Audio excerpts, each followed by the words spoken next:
Cette section du module 3 aborde la notion de conversion chimique.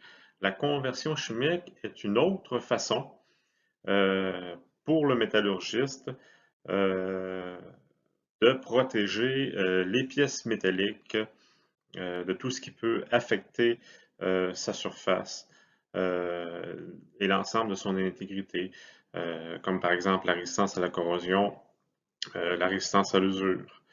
Donc, la conversion chimique implique une réaction chimique entre les métals de la surface et un réactif. Donc, c'est vraiment une transformation chimique, c'est une réaction chimique dans le but de former une molécule qui a des propriétés plus grandes que le métal lui-même en ce qui a trait à la résistance à la corrosion. Donc, c'est souvent une pellicule d'oxyde ou d'un sel métallique qui va être produit avec les premières couches d'atomes du métal de la pièce elle-même. Et cette couche-là est liée chimiquement au métal et assure une certaine adhérence et souvent aussi les molécules produites sont insolubles. Concernant la conversion chimique, il faut savoir au départ qu'il existe deux types de conversion chimique. En l'occurrence, la chromatation qui fait référence bien sûr au chrome, et la phosphatation qui fait référence au phosphore. Nous allons aborder chacune des deux types de conversion chimique de manière séparée et nous allons débuter par la chromatation. Comme je l'ai précisé auparavant, la chromatation renvoie au mot chrome.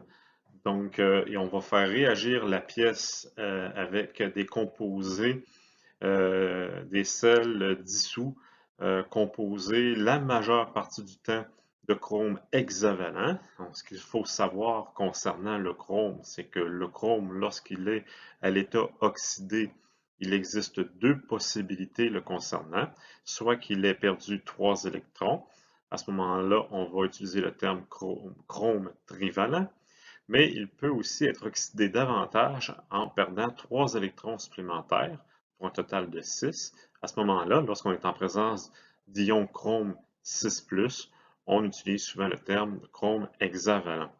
Donc, le procédé de chromatation va donc consister à exposer la pièce au chrome hexavalent de façon à permettre à ce chrome hexavalent-là de réagir chimiquement avec les atomes du métal et de former des composés plus ou moins complexes de chrome et du métal de base. Concernant la chromatation, il n'y a pas seulement les aciers qui peuvent être traités, les alliages d'aluminium, le cadmium, les alliages de cuivre, de magnésium, l'argent, le zinc et même les aciers qui ont reçu un traitement de phosphatation au préalable peuvent recevoir un traitement de chromatation. Ce que vous avez ici, c'est la liste des raisons pour lesquelles nous sommes intéressés dans certaines situations à effectuer la chromatation des alliages métalliques. Les deux raisons principales, c'est dans le but d'offrir une meilleure résistance à la corrosion du matériel.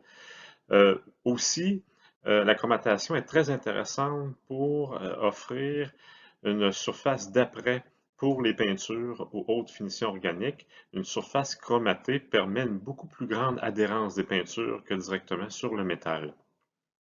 La chromatation peut aussi servir pour obtenir un fini, un aspect plus brillant des alliages métalliques. Et finalement, on peut aussi profiter de la chromatation pour donner une teinte, une couleur à la surface du métal, un peu comme on arrive à le faire aussi avec l'anodisation.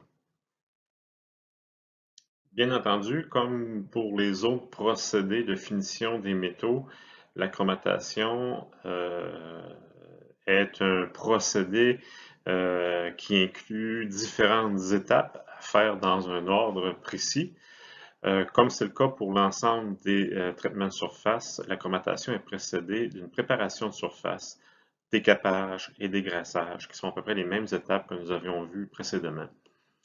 Ensuite, la chromatation prévoit une étape d'activation et terminée par l'accromatation proprement dite. Nous allons étudier chacune des étapes, en l'occurrence plus particulièrement l'étape d'activation et chromatation plus en détail.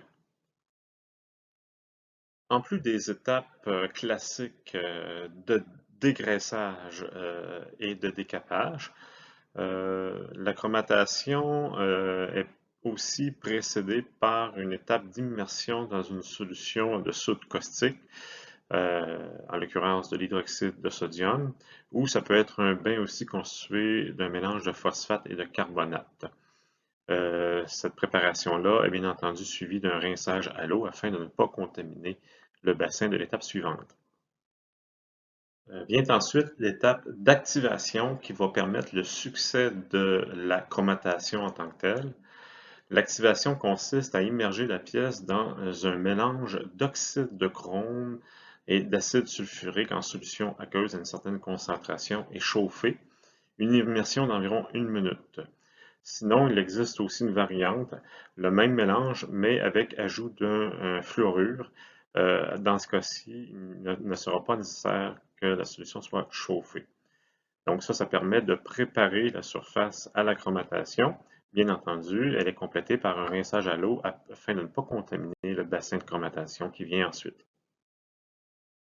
La chromatation ressemble beaucoup à l'étape précédente, à l'occurrence que c'est à peu près le même type de solution, mais plus concentré. Donc, on retrouve encore la présence d'oxyde de chrome, d'acide sulfurique, mais à des concentrations plus élevées, de sorte de faire une surface, une couche suffisamment épaisse de composés complexes de chrome et du métal de base.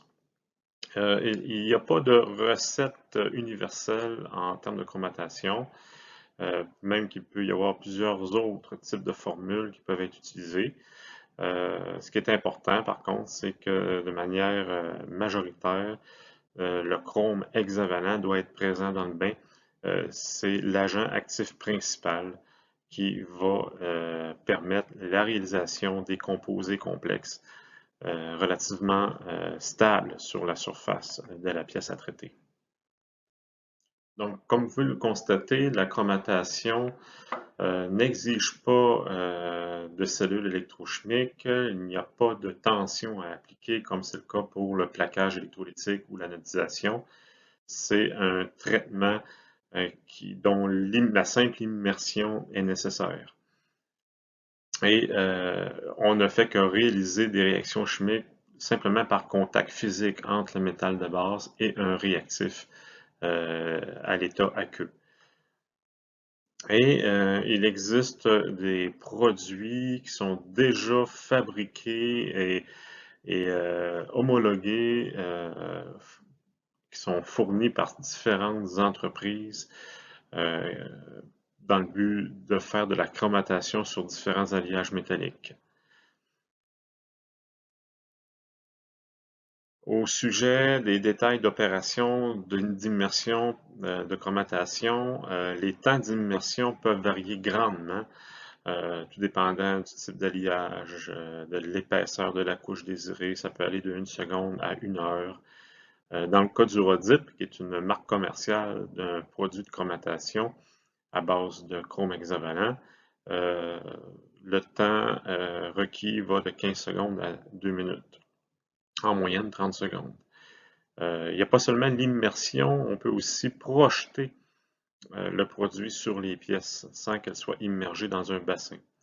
Et normalement, les températures du produit et du traitement varient de 18 à 32 degrés C, donc c'est autour de la température ambiante qui est autour de 24 degrés C. En tout cas, c'est le cas pour le produit Rhodyp. Autre détail concernant l'étape de chromatation, une agitation est normalement nécessaire lorsqu'on fait l'opération par immersion afin d'assurer une homogénéité à la surface de composition chimique à la surface des pièces.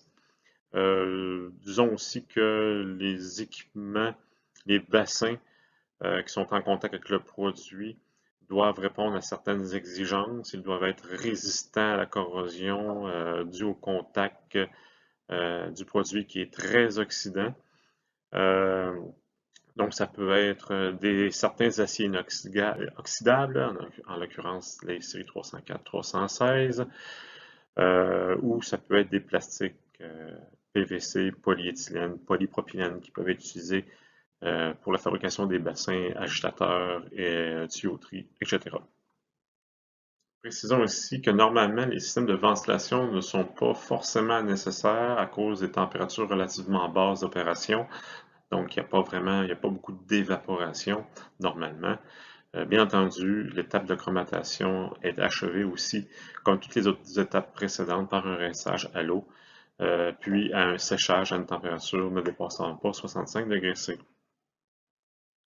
Comme tout procédé, la chromatation exige un contrôle de procédé, notamment le pH et la concentration en chrome hexavalent y est rigoureusement contrôlé parce qu'il affecte beaucoup la qualité de la couche chromatée. Le pH est mesuré à l'aide d'un pH mètre de façon régulière. Normalement, un pH de 1,8 est recommandé pour ce type d'opération-là. Et advenant le cas où le pH est en remontée, on ajuste par l'ajout d'acide nitrique normalement. Et puis, la concentration en chrome hexavalent est mesurée par différents instruments de mesure, ou par syntitration, ou par absorption atomique, peu importe. Maintenant, parlons un peu des propriétés du film de chromate.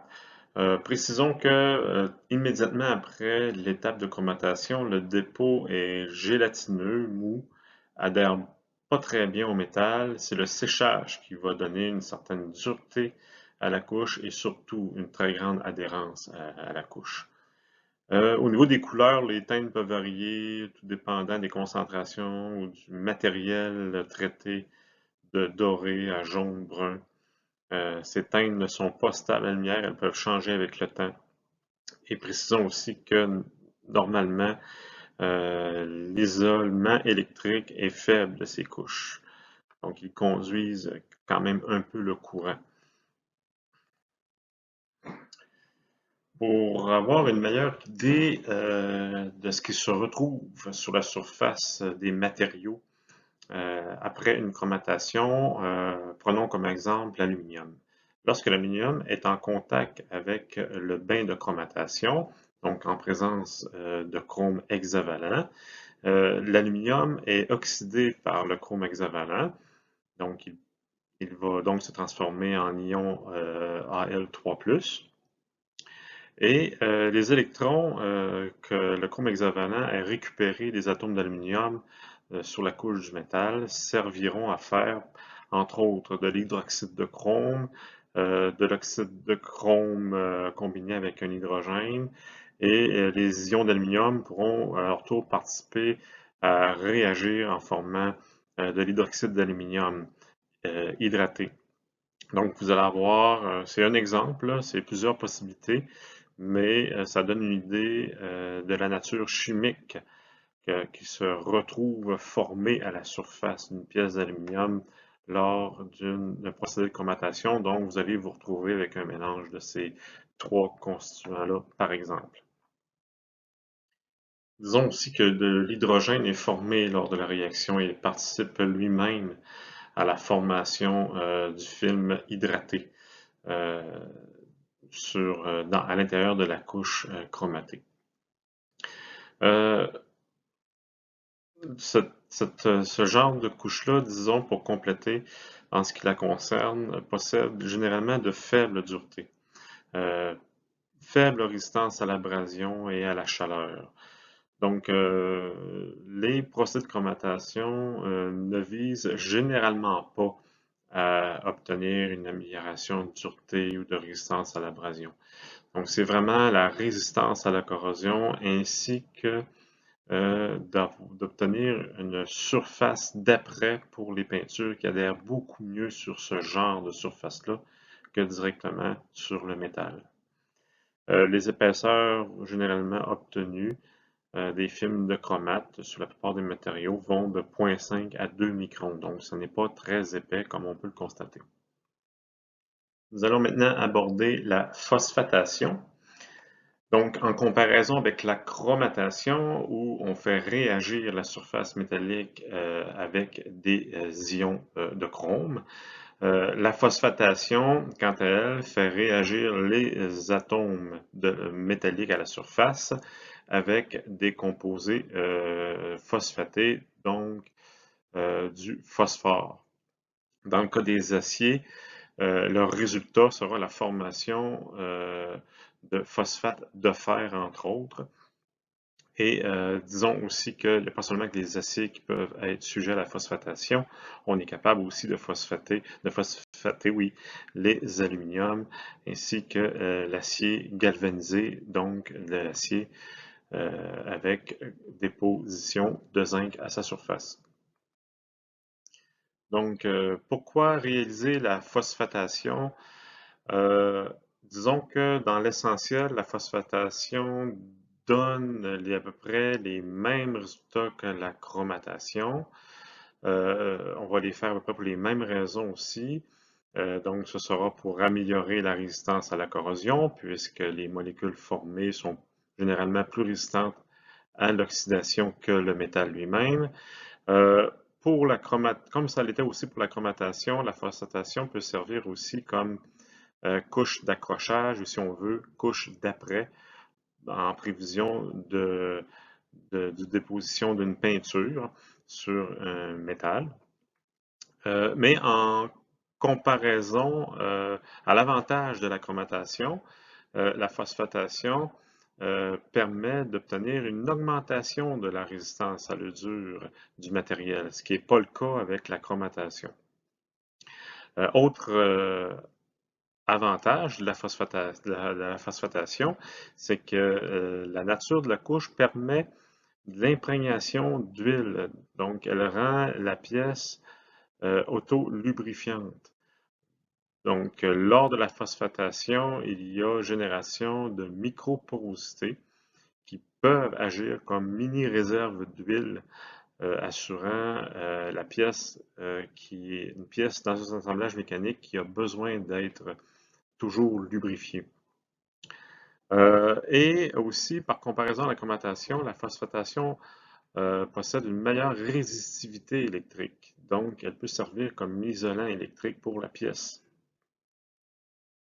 Comme pour la chromatation, la phosphatation est essentiellement les mêmes étapes.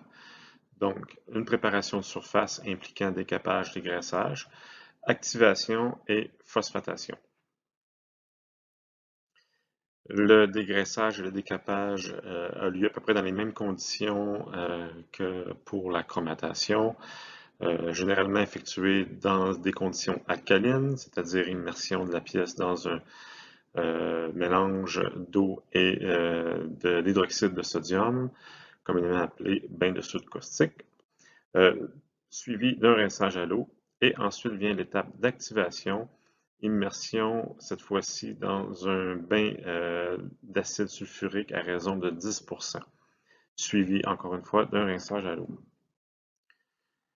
Donc, trois types de sels sont utilisés généralement en industrie pour la fabrication des bains de phosphatation. Donc, il existe en premier lieu les bains constitués à base de phosphate de zinc. Il existe aussi des bains à base de phosphate de fer et finalement les bains à base de phosphate de manganèse. Le processus exact au niveau chimique de la phosphatation ressemble à ce qu'on avait décrit dans le cas de la chromatation. C'est-à-dire que au départ, les atomes du métal en périphérie sont oxydés par le produit. Donc, dans le cas des aciers, c'est une dissolution du fer qui se produit. Et puis, immédiatement après, les ions ferreux ou ferriques vont réagir avec le produit de phosphatation pour former des phosphates secondaires et même tertiaires euh, et donner un produit. Donc, ces phosphates vont euh, demeurer adhérés à la surface du métal.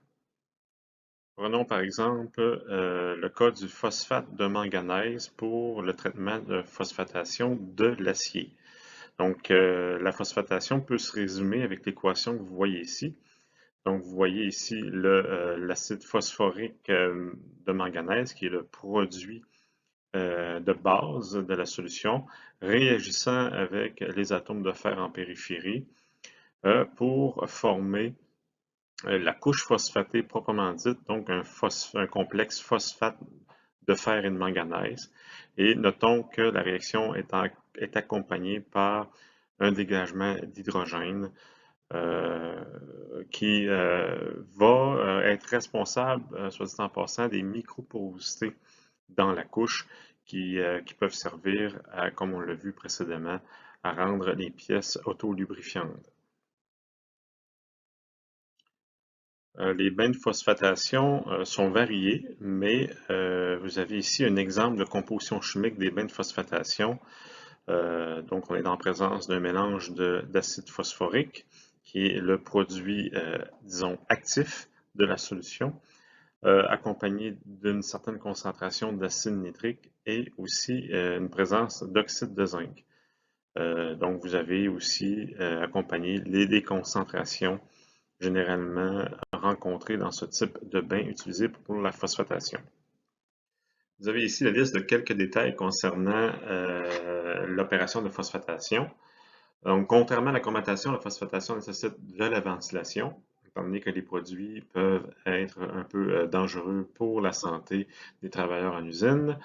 Les temps d'immersion varient de 3 secondes à 40 minutes. La température varie aussi entre 24 et 99 degrés C. Pourquoi d'aussi grandes variances pour le temps et la température? C'est que ça dépend des épaisseurs désirées et aussi les conditions vont être dépendantes du type de produit utilisé pour la phosphatation. Ensuite, comme toujours, lorsque l'étape de phosphatation est terminée, c'est suivi d'un rinçage à l'eau à l'ambiance, donc autour de 21 degrés C. Les bassins de phosphatation sont généralement fabriqués en acier à bas carbone. Lorsque le but de la phosphatation est pour obtenir une surface pour l'adhésion d'une peinture, une étape supplémentaire va suivre la phosphatation. En solution, une immersion dans une solution d'acide chromique, donc le même produit utilisé pour la chromatation. Et ça va être suivi d'un rinçage à l'eau. Comme c'était le cas avec le bain de chromatation, le bain de phosphatation a besoin aussi d'être contrôlé régulièrement en usine au niveau de sa chimie. Donc, on va effectuer différentes analyses chimiques, bien entendu pour mesurer la quantité d'acide phosphorique, qui est l'agent actif principal du bain de phosphatation. Il va y avoir d'une part l'acide phosphorique total, l'acide phosphorique libre, aussi la teneur en sodium et la teneur en ion fer dans la solution aussi, le fer qui provient de la contamination de la dissolution de la surface du matériel, dont une partie du fer se retrouve demeurée en solution dans le bain de phosphatation. En industrie, ceux qui opèrent les procédés de phosphatation ont la possibilité de faire varier certaines propriétés de la couche phosphatée. Entre autres, le poids, la structure cristalline, la profondeur de pénétration dans le matériel de base. Ils vont intervenir en faisant varier les méthodes de nettoyage avant le traitement de phosphatation, en utilisant ou non des rinces, des méthodes de rinçage contenant oui ou non des composés métalliques ou à l'eau pure. En plus des deux éléments précédemment mentionnés, les opérateurs vont pouvoir modifier les propriétés de la couche phosphatée en modifiant ou en jouant sur la température du bain de phosphatation, en jouant sur sa concentration, sur la durée du traitement. Et aussi, disons que l'évolution de la composition chimique du bain va forcément aussi avoir une influence sur les propriétés de la couche phosphatée. Donc, d'où l'importance d'un contrôle périodique de la chimie du bain pour maintenir, si désiré, les propriétés constante d'un matériel à l'autre durant la production.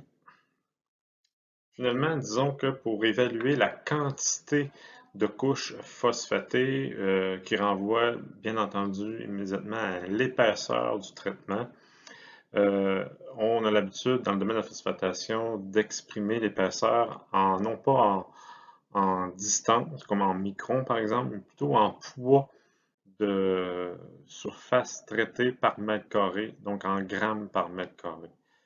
Donc, par exemple, dans le cas des bains de zinc phosphate, euh, on peut obtenir par immersion des poids de traitement variant de 1,6 à 43 grammes par mètre carré, tout dépendant du temps d'immersion ou de la température ou d'autres paramètres qui peuvent faire varier cette quantité de couches traitées-là.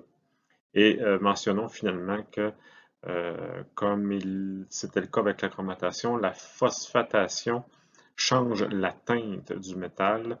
Elle va rendre la surface mate, grisâtre, même dans certains cas, les surfaces vont être noircies par le procédé de phosphatation, ce qui va permettre aux pièces phosphatées d'être facilement reconnaissables et donc de déduire que certaines pièces ont été phosphatées de par leur apparence.